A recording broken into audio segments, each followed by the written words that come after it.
Bismillahirrahmanirrahim. Assalamu alaikum students of class time. Today our topic is specific heat capacity. What is specific heat capacity and what is its formula? Today we have to prove its formula and its definition. First of all, we read its definition. The definition of heat is specific heat of a substance is the amount of heat required to raise the temperature of 1 kg mass of that substance through 1 Kelvin. Ji students, इसको मैं उर्दू में translate करता हूँ कि specific heat of a substance mean क्या होता है।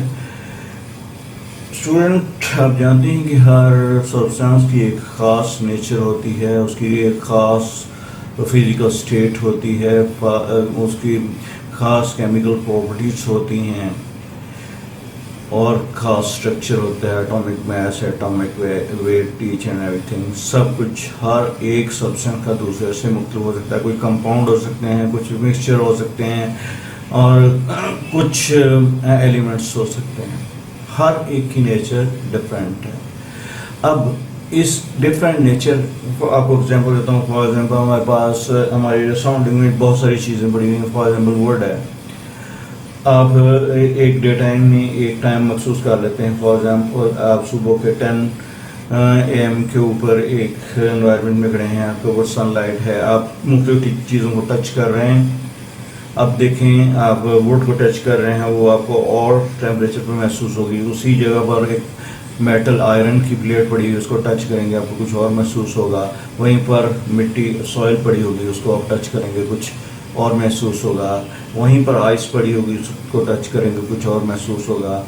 Similarly वहीं पर वाटर होगा, वाटर को टच करेंगे, कुछ और सेंस हमें समझ आएगी। तो इन सारी बातों का मतलब क्या है कि ऊपर से सनलाइट तो एक जैसी, एनर्जी प्रोवाइडर तो एक ही है, लेकिन हर ईच ऑब्जेक्ट कोई ज़्यादा हीट पर महसूस हो रहा है, कोई कम हीट पर महसूस हो रहा है, कोई ठंडा महसूस हो रहा है, कोई गर्म महसूस हो रहा है। What is it's reason? तो इस बात को डिस्क्राइब करने के लिए आज का हमारा टॉपिक है कि specific heat capacity is the property of any object of any substance, क्योंकि यहाँ पर हम वर्ड सब्सटेंस यूज करेंगे। ईच सब्सटेंस को एक स्पेसिफिक अमाउंट ऑफ एनर्जी चाहिए होती है ताकि वो अपना टेम्परेचर इंक्रीज कर सके, या उसमें से हमें एक specific amount of heat extract कर सकते हैं ताकि वो अपना टेम्परेचर डाउन कर सके। अब किसी चीज़ को हमने ठंडा करना है, एक ही फ्रीज़र में हम फॉर एग्जांपल बहुत सारी चीज़ें रख देते हैं, कोई चीज़ें फ़ौरन ठंडी हो जाती हैं, मेटल की चीज़ें फ़ौरन ठंडी हो जाती हैं, जबकि वहाँ पर वुड रखते हो तो वुड का पीस तो बहुत देर बाद ठंडा होगा। वजह कोई तो वजह होगी, ठीक है। अब इसका मतलब है कि हर एक सब्सटेंस में जो उसकी प्रॉपर्टीज डिफरेंट है, उसकी वजह से उसमें से हीट की अब्जॉर्प्शन या एक्सट्रैक्शन या उसमें से हीट को बाहर निकालना या एंटर करना डिफरेंट होएगा। तो इस बात को डिस्क्राइब करने के लिए हम स्पेसिफिक हीट कैपेसिटी के इस डेफिनेशन को कहते हैं। मैं एक बार अब इसको पढ़ता हूँ, फिर हम इसको कुछ ट्रिक्स की मदद से देखेंगे, फिर फार्मूला प्रूव करेंगे। Specific heat of a substance, मैं इसको बाई पार्ट्स पढ़ता हूँ, डेफिनेशन को गौर से देखें। Specific heat of a substance, जी किसके बारे में बात हुई? सब्सटेंस के बारे में बात हुई, उसकी एक प्रॉपर्टी स्पेसिफिक हीट के बारे में बात हुई। Specific heat of a substance is the amount of heat, मतलब किसी भी सब्सटेंस की स्पेसिफिक हीट उसकी वो अमाउंट ऑफ हीट होती है रिक्वायर्ड, मतलब वो जो चाहिए है किसके लिए? टू रेज, ताकि हम टेम्परेचर को इंक्रीज कर सकें। कैसे? उसका यूनिट मास 1 kg, ऐसा सिस्टम में यूनिट मास 1 kg होते हैं। फिर एक बार के specific heat capacity of a substance is amount of heat required given or extracted to raise the temperature और down the temperature of 1 kg mass of that substance through 1 kelvin, मतलब अगर हमने किसी चीज़ का टेम्परेचर 1 केल्विन कम करना है या ज़्यादा करना है, कितनी अमाउंट में उस पार्टिकुलर सब्सटेंस के लिए हमें चाहिए कि कितनी हम उससे निकाल लें तो उसका टेम्परेचर 1 केल्विन डाउन हो जाए, कितनी उसमें एंटर कर दें तो 1 केल्विन अप हो जाए। Mathematically C is equal to delta Q M C T, ये इसका फार्मूला है। ये कैसे प्रूव हुआ, आइए हम चलते हैं इसके फार्मूले के प्रूफ की तरफ। ठीक है, उससे पहले आपको एक ट्रिक बताते हैं जी। फॉर एग्जांपल ये मेरे पास वाटर है, एक कंटेनर ए में आपने H2O के बारे में जाना कि वाटर लिक्विड है 100 ग्राम, और हमने एक कंटेनर बी लिया जिसको हमने कहा कि इसमें भी वाटर है लेकिन 300 ग्राम है, और हमने दोनों को एक ही हीट सोर्स एक ही टाइम लिमिट के लिए उसको एनर्जी प्रोवाइड करना शुरू की। तो हम क्या ऑब्जर्व करेंगे, कौन सा वाटर पहले बॉयल हो जाएगा, 100 ग्राम। दूसरा भी वाटर ही है लेकिन कुछ देर बाद वजह, जी स्टूडेंट्स यहाँ वजह क्या है, मैस। अब डिफरेंट ऑफ मैस मतलब हम एनर्जी, फॉर एग्जांपल यहाँ से हम 500 जूल और यहाँ पर भी 500 जूल चाहिए, तो 500 जूल इसके अंदर ज़्यादा अमाउंट में जल्दी इसकी अमाउंट ज़्यादा है, ये पावर पीछे से ज़्यादा है हीट की, और ये जल्दी हीट अप हो जाएगा एज़ कम्पेयर टू दिस। ये इसका बॉडी मैस ज़्यादा है तो ये देर से हीट अप होगा। इस बात को हम डिस्क्राइब करते हैं कि यही बात इसमें दोबारा कही गई, फिर दो जो मैंने कही है अब ये फिगर के अंदर आ गई कि हमारे पास दोनों बीकर्स हैं, एक में 300 ग्राम और एक में 100 ग्राम, दोनों को हमने एक जैसा एनर्जी प्रोवाइडर सप्लाई कर दिया। तो हम ऑब्जर्व करेंगे कि फौरी तौर पर क्या होगा, जैसे ही हम इसको कुछ देर बाद देखेंगे तो ये लेस अमाउंट ऑफ वाटर जो है वो बॉयल होना शुरू हो जाएगा एज़ कम्पेयर टू, ठीक है। जैसे ही 100 इसको जितनी अमाउंट ऑफ हीट चाहिए तो ये थोड़ी अमाउंट में होने की वजह से ये जल्दी बॉयल अपने बॉइलिंग पॉइंट पर पहुंच जाएगा और ये थोड़ी देर बाद पहुंचेगा। अब इसी बात को ये हमने डिस्कस किया फॉर मैसेज कि अगर मैसेज की अमाउंट बदल जाएगी तो हीट को हमको एक ही वक्त में, अगर मैसेज को एक ही डिग्री टेम्परेचर इंक्रीज करना है, फॉर एग्जाम्पल इसको भी 100 में लाना है, इसको भी 100 में लाना है, तो इसके थोड़े के लिए थोड़ी अमाउंट और ज़्यादा बड़े के लिए बड़ी अमाउंट ऑफ हीट रिक्वायर होगी। मतलब अगर हम कंसीडर कर लें कि delta Q is amount of heat, तो इसके लिए directly proportional to the mass हो गया, मतलब जितना मैस ज़्यादा होगा उतनी ही हीट भी ज़्यादा होगी। अब दूसरी बात, हम टाइप ऑफ सब्सटेंसेस पे आ जाते हैं। कुकिंग ऑयल आपने देखा होगा और वाटर। लेट्स से हम इन दोनों को एक ही हीट सोर्स पर रख देते हैं। अब हमें क्या महसूस होगा, वाटर, अगर लेट्स से इसमें फिगर में वाटर की अमाउंट कुछ कम नजर आ रही है, लेकिन लेट्स से कि दोनों की अमाउंट एक जैसी है, मैसेज एक जैसे हैं, तो फिर भी हम देखेंगे कि एक ही जैसी हीट सप्लाई होने के बावजूद एक सब्सटेंस जो कुकिंग ऑयल है वो जल्दी हीट अप होकर बॉयल होना शुरू हो जाएगा एज कम्पेयर टू वाटर। तो यहाँ पर क्या हुआ, nature of substance, nature of substance. अब नेचर ऑफ सब्सटेंस मतलब किसी चीज़ को कम एनर्जी चाहिए बॉयल होने कर लिए, उसी टेम्परेचर पर उसी टेम्परेचर सप्लाई पर, हीट सप्लाई पर दूसरा ऑब्जेक्ट जो सेम मैस का है वो कुछ टाइम का डिफरेंस आ जाएगा और उसको डिफरेंट टाइम से उसको बॉइलिंग शुरू होगी। तो ये दूसरी बात हो गई। अब हमारे पास एक तो मैस का डिफरेंस आ गया कि Q delta Q directly proportional to mass, मतलब जितना मैस ज़्यादा होगा उतने अमाउंट ऑफ हीट ज़्यादा चाहिए। एक हमारे पास नेचर ऑफ द सब्सटेंस हो गई, मतलब हर एक के लिए डिफरेंट टाइप की एनर्जी चाहिए ताकि उसका टेम्परेचर इंक्रीज हो। और एक है टेम्परेचर डिफरेंस। अब टेम्परेचर डिफरेंस क्या है कि हम फॉर एग्जांपल दोनों ऑब्जेक्ट में कंसीडर कर लेते हैं कि दोनों में एक ही जैसा मटेरियल है। फॉर एग्जांपल इसको भी फिल कर लेते हैं वाटर से, इसको भी फिल कर लेते हैं, दोनों में वाटर की अमाउंट एक जैसी है, एक फ्लेम को हम तेज कर देते हैं, एक को आहिस्ता कर देते हैं, तो कौन सा वाटर जल्दी हीट अप होएगा? ज़ाहिर है जिसका फ्लेम बड़ा है।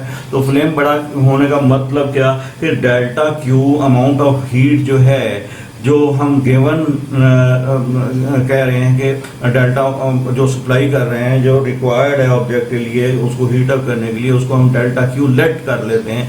तो क्या हमारे पास amount of heat directly proportional हो जाएगी किसके? Change in temperature. मतलब जितनी हीट ज़्यादा सप्लाई कर देंगे उतनी तेज़ी से टेम्परेचर में सब्सटेंस के चेंज आएगा, चाहे उनका मैस एक जैसा ही क्यों ना। अब मैंने कह दिया ना कि लेट से कि हमारे पास एक दोनों कंटेनर में एक ही जैसा मैस ऑफ लिक्विड है और एक ही टाइप का लिक्विड है, वाटर समझ लें।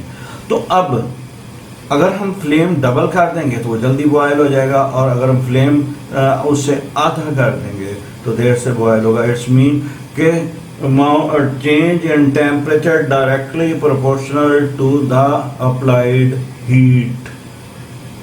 जी, अब इन स्टूडेंट्स इन फार्मूलों को हम प्रूव करते हैं। लेट करते हैं हम delta Q is the amount of heat given to the और extract to the unit mass. मतलब ये हम कॉन्सेप्ट दोनों के लिए करते हैं कि किसी का टेम्परेचर यूनिट केल्विन डाउन करना हो या अप करना हो। आपकी बुक में सिर्फ अप का लिखा हुआ है, लेकिन हम दोनों बातें डिस्कस करते हैं। Delta Q amount of heat given to the substance या extract to the unit mass. T1 उसका इनिशियल टेम्परेचर जो भी था, लेट से XYZ जो भी था इनिशियल टेम्परेचर है जी। हीट सप्लाई होने के बाद उसका टेम्परेचर T2 मतलब 1 डिग्री हमने उसमें इंक्रीज कर दिया केल्विन का, तो वो फाइनल टेम्परेचर ऑफ सब्सटेंस है। डेल्टा T दोनों का difference, final temperature initial temperature, mass of substance. अब ये स्मॉल एम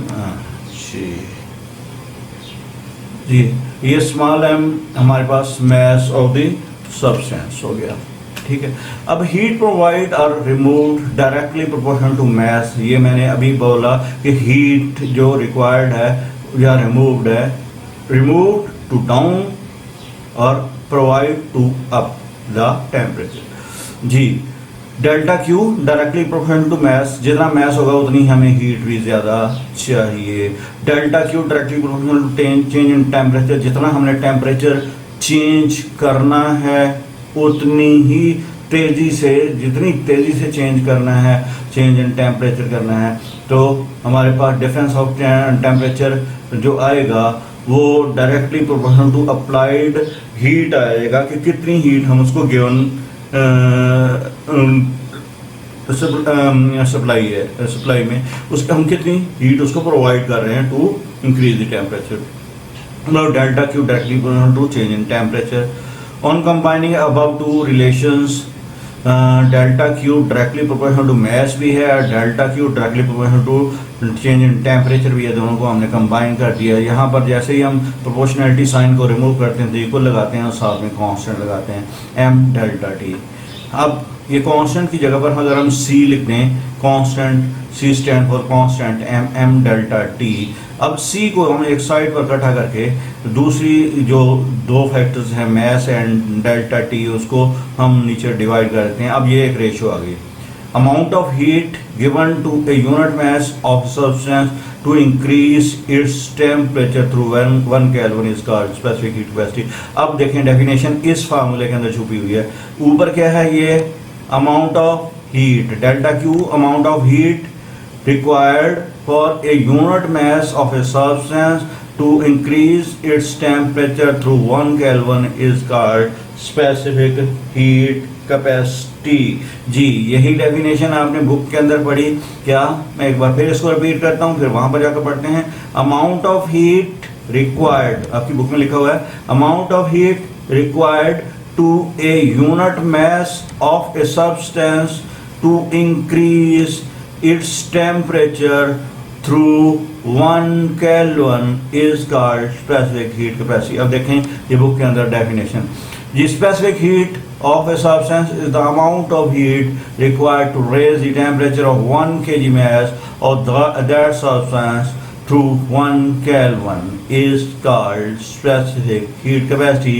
और वही फार्मूला मैथमेटिकली जो मैंने अभी आपको बताया वो यहाँ पर लिखा हुआ है।